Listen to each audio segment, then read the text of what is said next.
اون تصویرش هنوز تو رویای رومیاست. موهاش وقتی پشت به دوربین با بازوبند گلدرشش در حال دویدنه یادآور عزم گلادیاتورهای روم باستان و کشورگشاییه. میگن اونی که بار محبت رو به دوش میکشه از همه ناتوانتره. اما توتی اینجوری نبوده و نیست.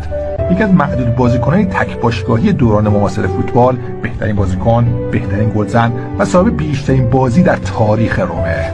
حالا احتمالاً کاترین هپبرن رکورددار اسکار در تاریخ سینما از اون بالاها به پرنس روم حسادت میکنه، چون اگه اون 4 تا اسکار برده، توتی 11 بار جایزه اسکار فوتبال ایتالیا رو تو دستش گرفته.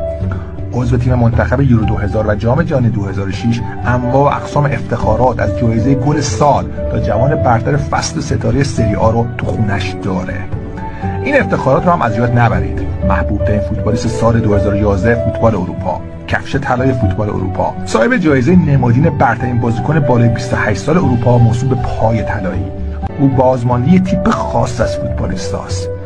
اونایی که تو فوتبال به دنبال آرمانشون میدوئن.